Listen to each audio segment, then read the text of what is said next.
hundreds of Ghanaians describing themselves as concerned Ghanaians for responsible governance, whose secretary we have right here in the studio, on Tuesday, 1st July 2014, defied a downpour and heavy police presence to protest their frustrations with the way the country is being governed.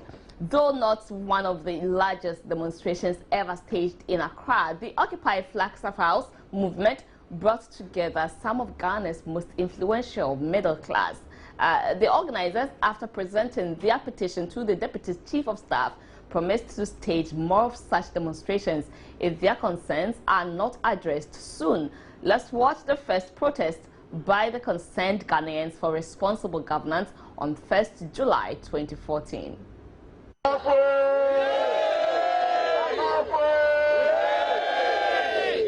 The Occupy Flagstaff House demonstration started from the A4 Sutherland Children's Park in Accra, attracting some of the most influential lawyers, bankers and business captains, such as Data Bank co-founder Ken Oforiatta, who came with his family, having returned from a trip abroad only last night. Our currency has been down some 30% this year.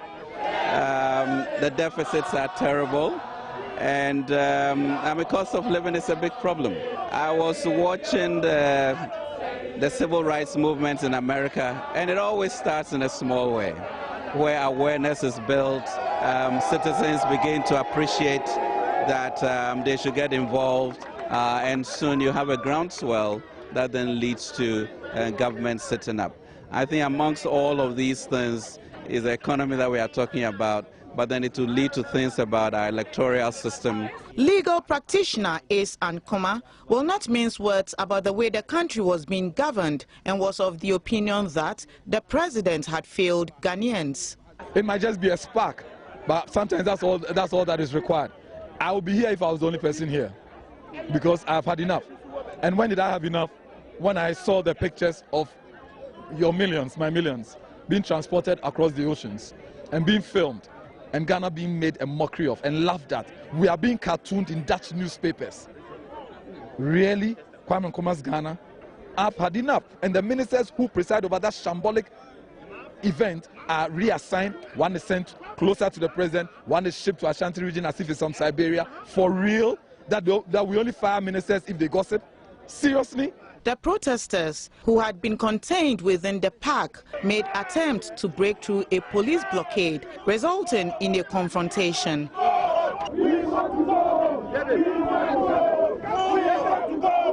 A group eventually made it out of the park, only to encounter another police blockade, this time with water cannons. But the protesters somehow managed to get as far as the fringes of the Flagstaff House, the seat of government, where some of them were picked up. One group later massed up at the premises of local television station, right behind the fence wall of the Flagstaff House, and were met by a government delegation. The organizers would, however, not hand over their petition to Minister of Communications, Dr. Edward Omane-Boama, demanding to see the president personally. Did it look like we were having fun to you? No. Just because we choose to do this, you know what? We can also get appointed. After several exchanges between the two parties, 6 of the organizers were ushered to the Flagstaff House. Upon their return, convener of the group, Nana Akwesi, briefed the media. We presented a petition to the Deputy Chief of Staff, Madam Valerie Sawyer, who promised us that she would forward the petition to the president. Indeed, in our presentation, we intimated to her that we believe and we hope that the president will act swiftly. Fortunately for us, the law does not place any limitation or restriction on the number of times you can demonstrate. Absolutely. Absolutely. And so if it takes 100 demonstrations to drive home and to demand results, we will do it.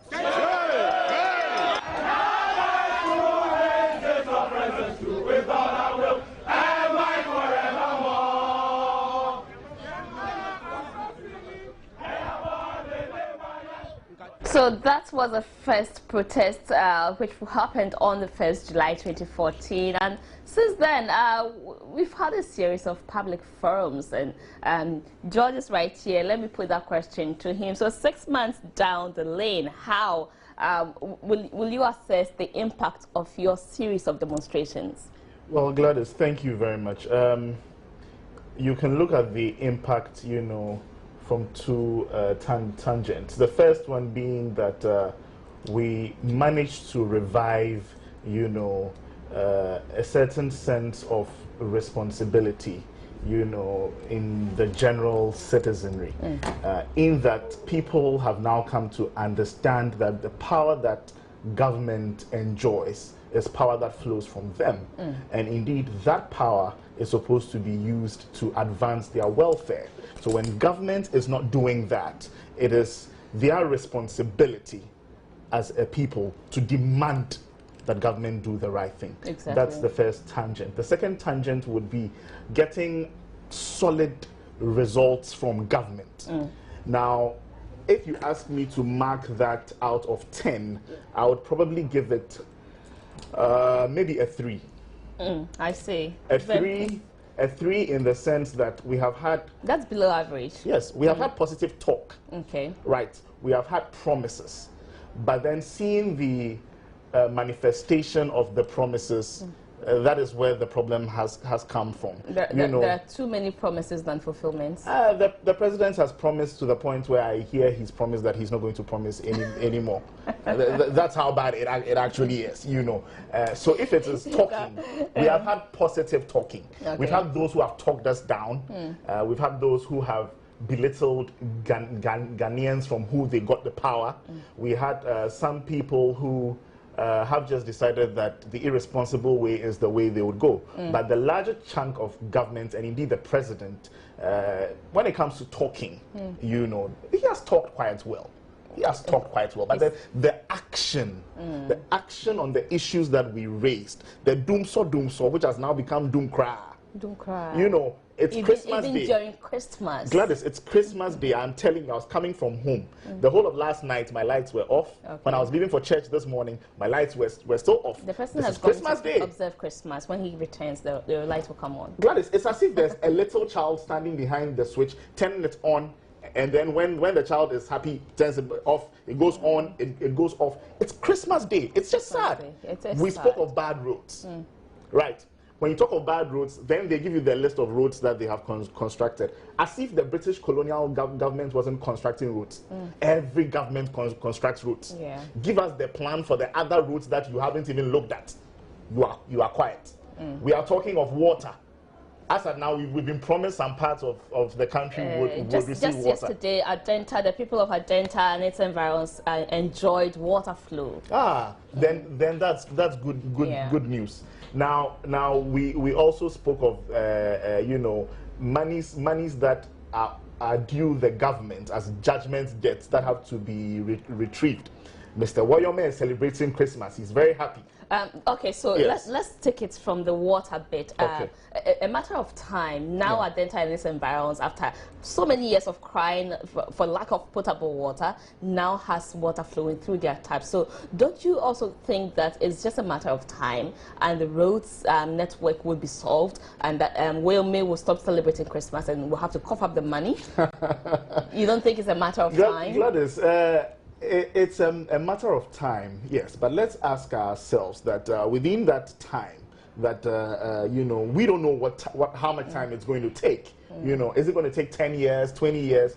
And within that time frame, what are we supposed to do? Keep quiet and sleep, fold our arms and pray to God after we have voted for somebody to enter into the Flagstaff House? Who would occupy his mind? If it will take him 10 years to fix the problems of this country, who will occupy his mind for 10 years? Yes. 10 years. After your first protest, you launched the Red Friday. Yeah.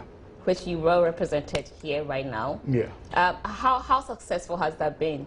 Well, let me rate that over 10. This one, you've asked me to mark myself. that's always quite difficult. Yeah. I would give it a 7 or a 7.5. Now, the initial response was really huge. You know, But then as time went on, as it is with these things, you know what the Ghanaian attitude is. We get used to things easily and quickly. Floor prices go up. Yeah. Don't you also think that the people you were counting on secretly may have their affiliations to some political, they will have some kind of political affiliations, so they only join you here because they portrayed, that we are with you, but deep down their hearts, they can't continue because they already have that existing affiliation. Is well, couldn't that be a cause for the loss of interest too quickly? Well, Gladys, that is a factor we can't discount, right? But I would not want to go on that line because when you start casting such allegations, you must have some evidence to back it. What I would say would be that it was more of a social media driven campaign. So the audience that we had was limited to people who had access to social media. Yes, and as time went on, some people lost the essence of the red that we were wearing. You know, it had become more of a fashion thing. So on Friday, you see people looking for their red because everybody's wearing red. You know, so it lost that significance with time. Now, Occupy Ghana has carried it on. What is going to be done now would be a red day. So it can be declared on any day. So let's say there's a forum next week. We can declare that particular day as a red day. But so, you see, I think it'll be more effective if we begin to feel the effects of your occupancy. Yes, Gladys, that effect, if we would begin to feel it, would not depend only on CGRG or Occupy Ghana or any other civil society group for that matter. It would be dependent on Ghanaians ourselves. We need to get to that point where we realize that nobody is going to fight for us. You know, you and I have to fight for ourselves. If we are not happy with conditions in this country, we need to speak up. We can't rely on anybody anymore. You get me? So until we get that mass of people who have, you know, now realized that, look, the power that government has is from us, and we need to hold them to account for that power that we have given to them. Until we get to that point, let's forget it. Government will always toy with us.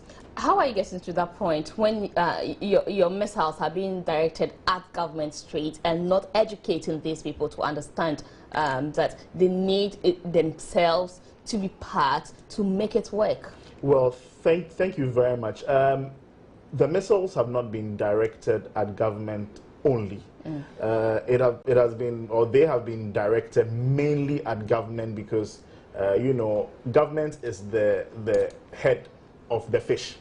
So if the fish is going to get rotten, it starts from the head. Sometimes it starts from the fins. It normally starts from the head though.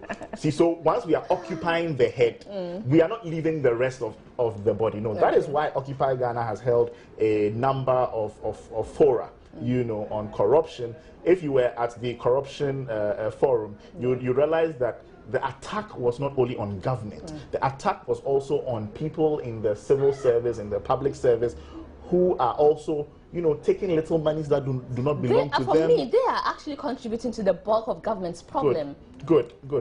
Gladys, that is it. If you have kids at home who are playing and are breaking dishes and all of that, you can blame the kids. But to some point, I would also blame the adult who is not supervising the kids. So it works both ways. So we have attacked government as we should. We expect everybody to attack government, you know, while we are cooperating with them. That's why we voted for them. That's why we are paying our taxes. But while we are cooperating, if we don't see them also giving us, you know, or living up to their end of the contract, we attack them. But as a people, we also need to be responsible. So while we are attacking government, we are educating ourselves. The driver who is driving carelessly, the policeman who is taking 1 Ghana cedi by the road, the person who's using from 1 Ghana cedi. Oh, they've moved on now. Oh, some still collect 1 really? Trust me, some still collect. You know, there are a number of very good ones out there, distinguished ones. But the 1 cedi guys are also there. Well represented. You know, so we are advising ourselves to that We can blame government, yes, we can attack government, but we would have better moral ground to stand on if we ourselves have little or no blemish. So, you know, we are taking it from both sides, yes. You talk about corruption. Are you satisfied or are you impressed with how government has handled Sada and Jida? Not at all. Okay. Government has paid a lot of lip service to retrieving monies from Sada, retrieving monies from Jida, prosecuting people. It's taking ages. It's taking ages. Nobody knows what is going on. Mr. Wayome, there's a court order, you know, that is to the effect that the monies that were paid him was not due him. I see. And that government should retrieve those monies. What has been done? What has been done? Those guinea fowls, I don't know if you remember those guinea fowls. There was some guinea fowl project. Some, was it 70 million Ghana cedi guinea fowl project? Is that not Sada? Where are the guinea fowls? They ran away back to Guinea. It's sad. Gladys, it's sad. It's sad. We didn't see the guinea fowls. We didn't see the money. There are some trees that were planted too, some 5 million trees. Exactly. I don't know if those trees are also growing as we we understand speak. those trees were planted during the dry season. So also they are destroyed. 5 million trees. Yeah. This is the country we are living in. Yeah. God bless our homeland Ghana. And make us great. Well, on 30th, you issued an ultimatum, and you're still talking about Wayome, when you have issued an ultimatum to government to make an Accountants General Department to retrieve all monies wrongly paid to individuals. What has become of that ultimatum? Well, thank you very much, Gladys. Occupy Ghana wrote to the Auditor General, simply telling him, Mr. Auditor General, the Constitution lays down your duties. As part of these duties, when you audit the books of the state, so to speak, and you realize that certain monies have been wrongfully paid, you have the power to surcharge whoever, you know, wrongfully paid those sums with the sums that have been wrongfully paid. We want to find out. When was the last time you did this? Because this Wayome thing, we could have avoided this situation if the Auditor General had done his work. Yeah. So we just wanted to find out. Auditor General wrote back to us telling us how he's autonomous and independent and, you know, all of that. And adding that in the spirit of good governance and accountability, he would study the demands and then give the response. And then Occupy Ghana wrote back to him that, Mr. Auditor General, you need to understand that you owe the people of Ghana and you owe the law that you derive your authority from this much. So you must do your work. I think sometime last week, the Auditor General has now written back to Occupy Ghana in a 29-page document.